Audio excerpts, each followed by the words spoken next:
James Sullivan never expected his greatest fight would come after leaving Congress.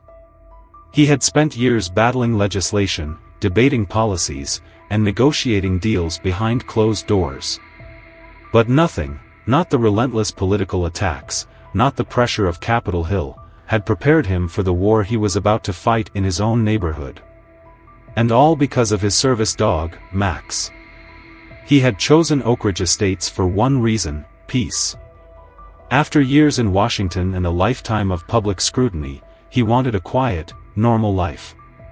The kind where no one cared who he was, what bills he'd worked on, or why he still woke up in cold sweats from time to time. He just wanted to work on his housing reform proposals in solitude, with Max at his side, a golden retriever trained to help him through the moments his past tried to drag him back. At first, it seemed like the perfect place. Neighbors smiled in passing. The lawns were well manicured, the air smelled like fresh-cut grass and barbecue, and no one gave him a second glance. Just the way he wanted it. He worked from home, stayed out of community affairs, and kept his head down. Then came the pink slip. It was taped to his front door, the words so deeply pressed into the paper that the ink had torn through in places. Unauthorized pet. Violation of HOA code. Immediate action required. James almost laughed. They clearly hadn't done their research. Max wasn't a pet. He was a certified service animal, protected by federal law. He had been through more rigorous training than most soldiers James had served with. But the arrogance in that note, the sheer entitlement, rubbed him the wrong way. He pulled out his phone to take a picture, already making a mental note to send a formal response to the HOA board. That's when he heard the voice for the first time. "You must be the new neighbor. The one breaking our rules." James turned, catching sight of a woman marching across his lawn like she owned it. Perfectly styled blonde bob, designer athletic wear, a clipboard tucked under one arm. The kind of smile that wasn't really a smile, more like a thin-lipped warning. Karen Whitmore. She stopped just short of him, tilting her head toward Max, who sat obediently by his side, watching her in calm silence. "We don't allow large dogs here," she said, voice sharp, clipped. "They lower property values." James took a slow breath. He had argued with hostile foreign leaders, stood on the House floor defending veterans' rights, and withstood some of the nastiest political attacks in Washington. But something about Karen, the way she looked at Max like he was a pile of trash on her sidewalk, set his teeth on edge. Still, he forced himself to stay polite. Max is a service animal. Federal law protects his right to be here. He reached for the paperwork he always carried, but Karen just shook her head. "We make our own rules here, Congressman." James's blood went cold. She knew. James knew how these battles were fought. Not with raised voices or empty threats, but with patience, precision, and cold, hard facts. But Karen Whitmore wasn't playing by any logical set of rules. She had declared war the moment she realized she wasn't just dealing with any homeowner, she was dealing with a man who wouldn't be intimidated. And that made her desperate. The flyers were the next sign. He found them stuffed in every mailbox on his street, a grainy black and white photo of Max sleeping in their front yard, circled in red. Warning: unauthorized dangerous animal in the neighborhood. Below it, bullet points listed exaggerated claims, unpredictable behavior, excessive barking, possible health risks to small children. James stared at the sheet in disbelief. Max had never so much as growled at anyone. He'd been trained for 2 years by professionals, at a cost of nearly $30,000, to remain calm under every possible stressor. But Karen wasn't interested in the truth.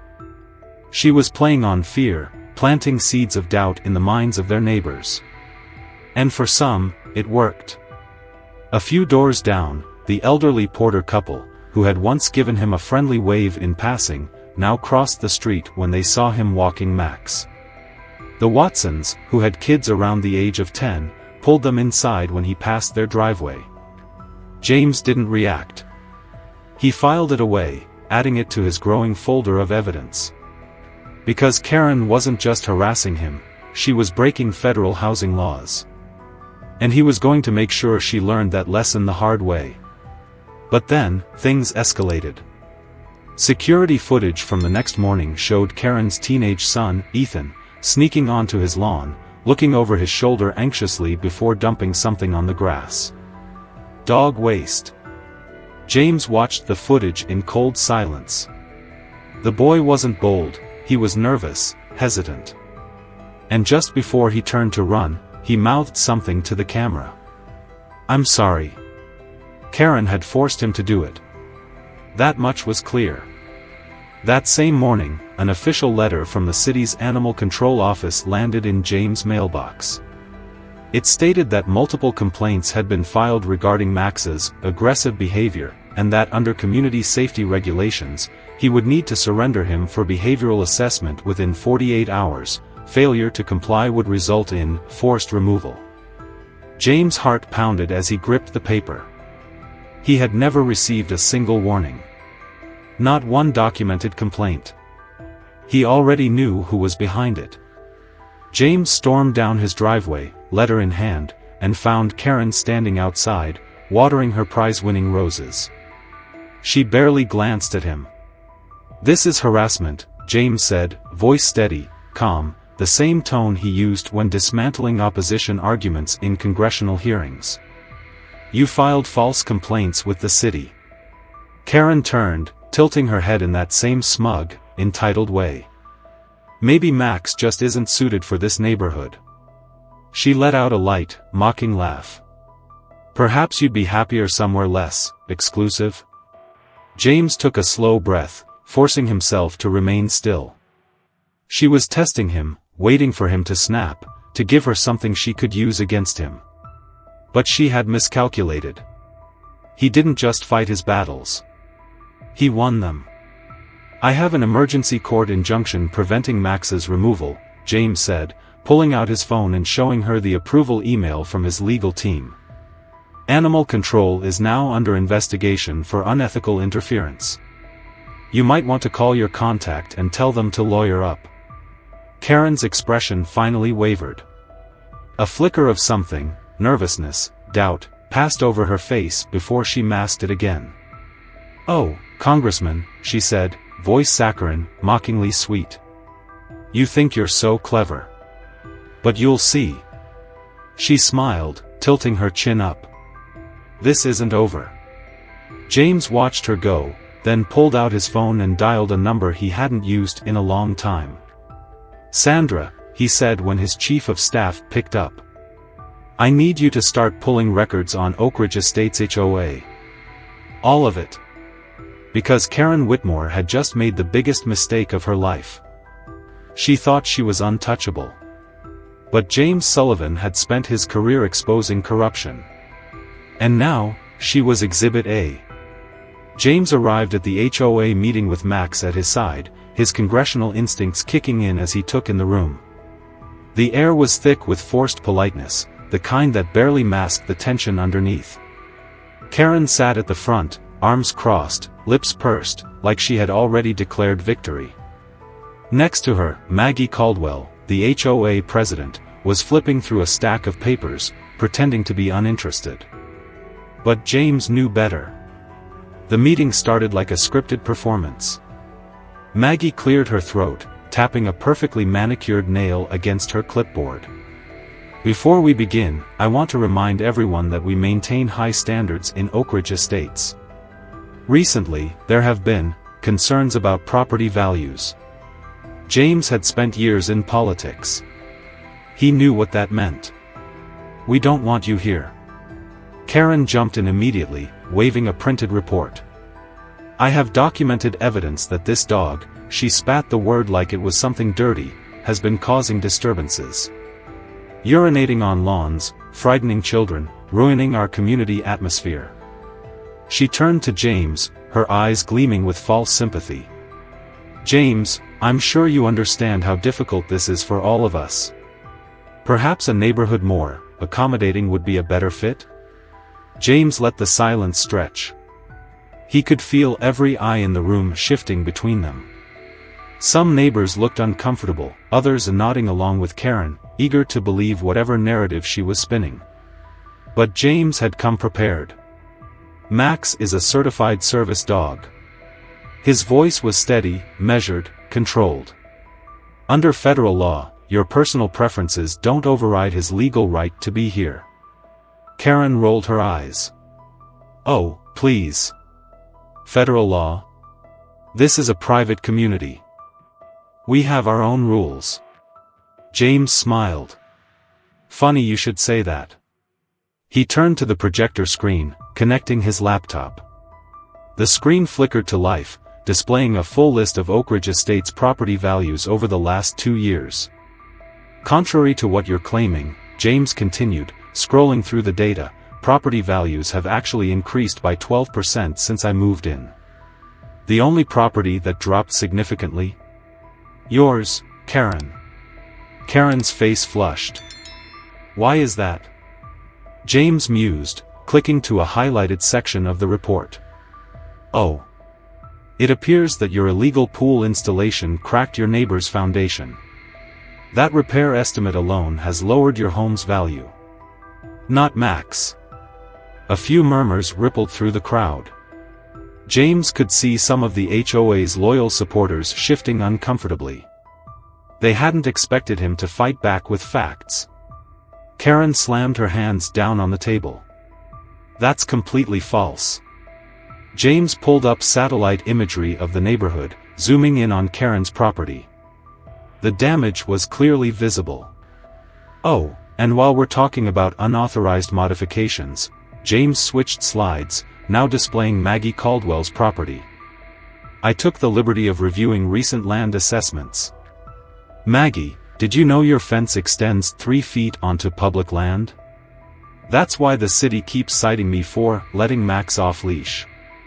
Because the space you claimed as your property isn't yours. Maggie went pale. The room erupted. Some neighbors started shouting questions, others defending James. Karen whirled around, looking for support, but for the first time, Maggie wasn't standing by her side. And that's when Karen lost it. She stood up, pointing at Max, her voice rising into a near shriek. This dog is dangerous. Look at him. He's growling at me. James didn't even flinch. He reached into his pocket, pulled out his phone, and played a security camera clip from his front yard. You mean this moment, he said, watching the video play on the screen. It showed Karen's tiny chihuahua charging at Max, barking and snapping while Max calmly guided James away. Several people gasped. A few neighbors shook their heads. Karen's face went through 50 shades of red. This is unauthorized recording. Maggie sputtered, desperate to regain control. Actually, James said smoothly, flipping to the HOA bylaws, common areas are fair game for recording. You wrote these rules, remember? The room descended into chaos. James caught sight of Maggie's husband, Rick, slipping out the back door, phone in hand, texting someone frantically. James felt the shift in the air. He knew this battle wasn't over. Karen wasn't just going to lose. She was going to make him pay. But she had no idea what was coming. James had won the battle, but Karen wasn't finished. If anything, being humiliated in front of the entire HOA had only fueled her desperation. The shift in the neighborhood was subtle at first. More neighbors started greeting him again.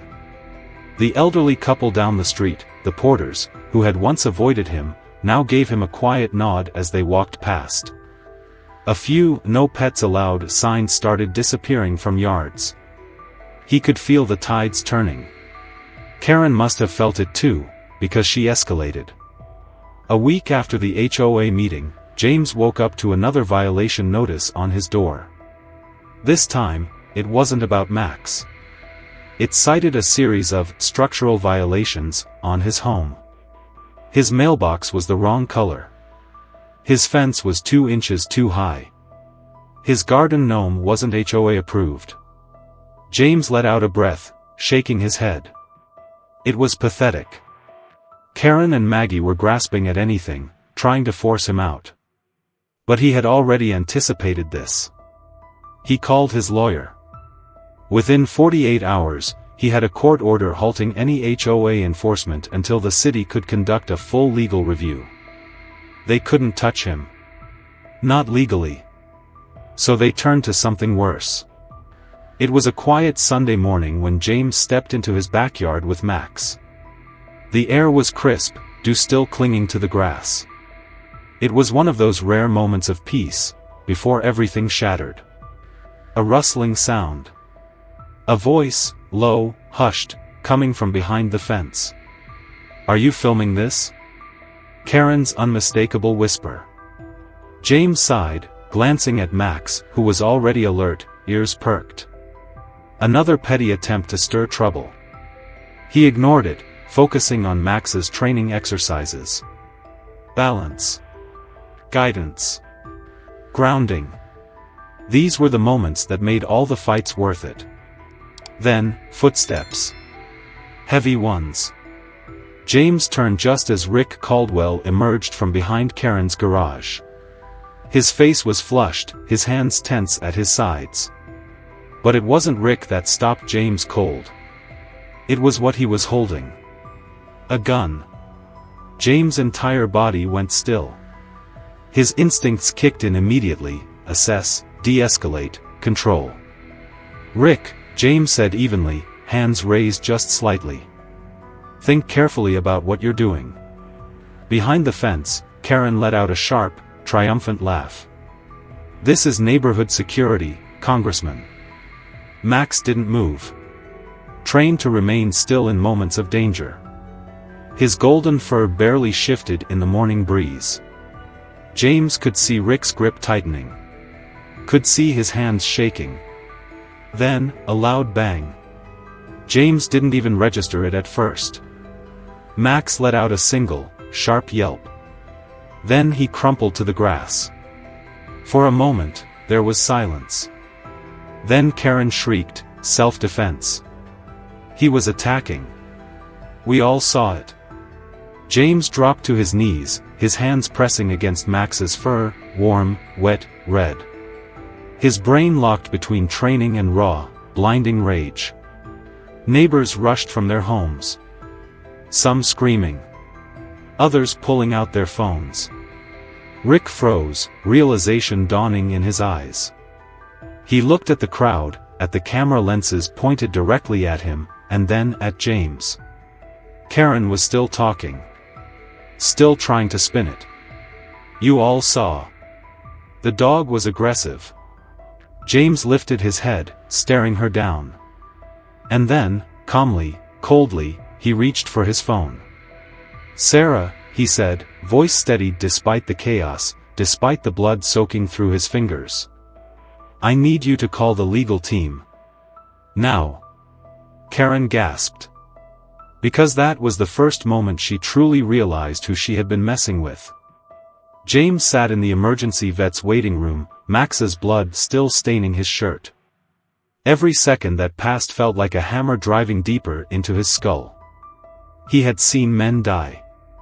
He had held brothers in arms as their last breaths left them. But this was different. This wasn't war. This was his home. And somehow, in this quiet suburban nightmare, he had found another battlefield. His phone wouldn't stop buzzing. Sarah had already warned him, the security footage had gone viral. The entire country had seen Rick Caldwell pull the trigger. They had heard Karen shrieking about property values, screaming that Max had attacked. But more importantly, they had seen the truth. Max hadn't moved. He hadn't lunged, hadn't barked, hadn't done anything but stand there, loyal as ever. And that was all it took to expose the twisted, rotting core of the HOA's abuse. The waiting room doors burst open.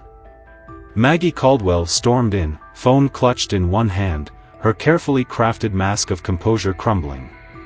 "Congressman Sullivan," she stammered, her voice shrill, desperate. Please, we can work something out. This is all just a terrible misunderstanding. James stood slowly. He was taller than her, and for the first time, she felt it. A misunderstanding? His voice was low, cold, measured. Your husband shot my service dog. On camera. Maggie's hands shook as she shoved a thick folder toward him. We'll pay for the vet bills. We'll drop all complaints. We didn't know who you were. James let out a breath, shaking his head. You didn't need to know who I was. You just needed to treat people with basic decency. But you couldn't do that, could you? Karen had entered now, her face twisted in fury, red splotches blooming along her neck. This isn't fair. You set us up. You think just because you're in Congress, you can ruin our lives? James tilted his head, watching her carefully, almost amused at the complete lack of self-awareness. Karen, you ruined your own life. His lawyer arrived a moment later. Federal charges were already being filed. Maggie's husband was being arrested for reckless endangerment and animal cruelty. The HOA was being investigated for civil rights violations. And Karen was watching everything she had built crumble into dust. 2 weeks later, Oak Ridge Estates had a new HOA board. Third-party oversight was being implemented. And Karen? She had tried to sell her house.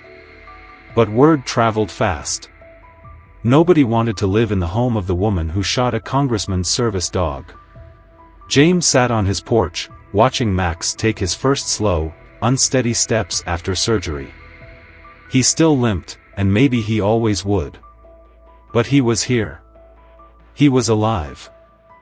His phone buzzed again, another senator reaching out about his new housing reform bill, the one that would ensure no HOA could ever pull this kind of abuse again. And then came the knock.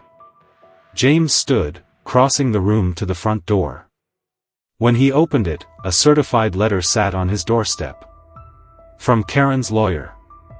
He picked it up, turning it over in his hands. His jaw tightened. She wasn't done yet. Because people like Karen? They never know when to quit.